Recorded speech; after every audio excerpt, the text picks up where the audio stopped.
ضاقت نفسي بنور من فؤادي حينما رد. Divinely inspired 1400 years ago, the noble Prophet Muhammad sallallahu alaihi wasallam set about implementing several new institutions and promulgating new laws for the transformation of humanity. From the desert sands of Arabia to the far corners of the world, a new social order of social justice was to prevail, where the elimination of poverty was the target.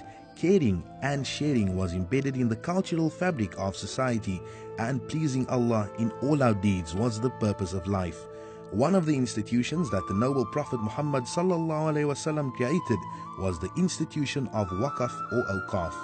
My dear brothers and sisters, please allow me to remind you that the wakaf institution and the benefits thereof is an integral part of our Islamic responsibilities and duties, inter alia, social upliftment, sustainable development, providing scholarships and aiding the poor and needy.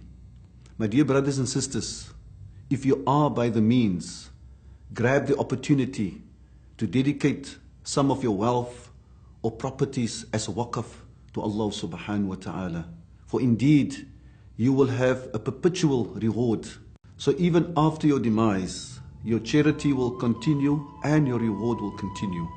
The first wakaf is said to be the Masjid Quba, which was built on land endowed by the Banu Najjar. When a person dies, all his or her deeds come to an end except three: Sadaqah Jariyah, ongoing charity or wakaf, beneficial knowledge, and a pious child who prays for his or her deceased parents. The revelation of the verse, لَن تَنَالُوا الْبِرَّ حَتَّى تُنْفِقُوا مِمَّا تُحِبُّونَ, none of you shall attain righteousness until you give of what you love, was the beginning of a revolution in the nascent community in Madina, where Ansar and Muhajirun shared and cared for each other without any precedent in human history. Several Sahaba followed by making wakafs of their best properties and assets in favor of their families, the poor, needy, destitute, the mujahideen, and the ummah. On the recommendation of the noble Prophet sallallahu alaihi wasallam, Umar ibn al-Khattab, a companion, made a historic wakaf of his orchards in Khaybar, his best property, and today known as the first social development wakaf in Islamic history. Other companions such as Abu Talha dedicated his orchards. Uthman Ghani endowed the famous well in Madina. Over the centuries, the spirit of wakaf making spread to every nook and corner of the Islamic world, from Andalusia and Morocco in the west to Indonesia and India in the east.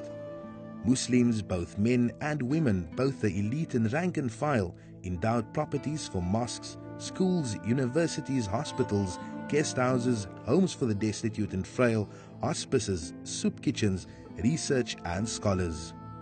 What is wakaf? A wakaf is a voluntary Islamic charitable endowment purely for the pleasure of Allah. A wakaf can be made through donating cash, property and or other assets.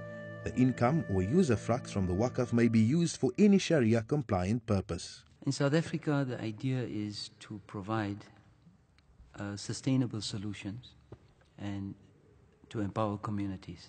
We have an opportunity to make a difference. Allah subhanahu wa ta'ala is providing us an opportunity to make a difference, and we need to take advantage of this. South Africa is at a tipping point. It has an opportunity to provide a great platform for Africa to grow. I think it is an opportunity that we cannot miss. So the key role for Awqaf is to provide sustainable solutions and that will reach the ultimate goal of alleviating the status of South Africa and spilling the success throughout Africa. Awqaf South Africa set about with a vision to re-establish the divine institution of wakaf in Southern Africa and beyond, to popularize and develop the wakaf system, to create, mobilize, invest, manage and administer wakaf funds and assets, to initiate and utilize the income from wakaf investments towards worthwhile sustainable community development and poverty eradication projects and programs to benefit the poor, needy and designated beneficiaries. With its policies of cooperation and creating partnerships, Awqaf South Africa has since inception developed sound working relationships with several local and international organizations. Since its founding on the 27th of Ramadan 1421, with limited resources, Awqaf South Africa has initiated and funded through the generosity of its donors and volunteers several projects and programs.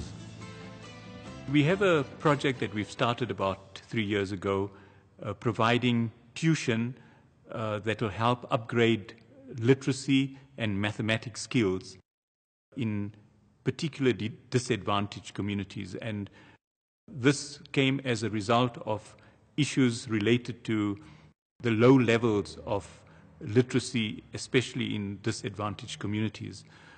So we have a special program that is run at a school in Soweto, and hopefully that program will be expanded in time to come.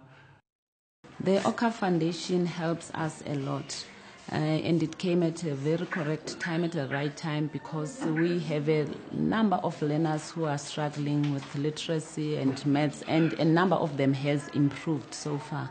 We have another project that we're doing in partnership with the Islamic Medical Association. This is providing free cataract operations to very, very poor indigent people, particularly in the Johannesburg, Vereeniging areas. Those are major projects. We've also started a school greening project, sustainable development in schools.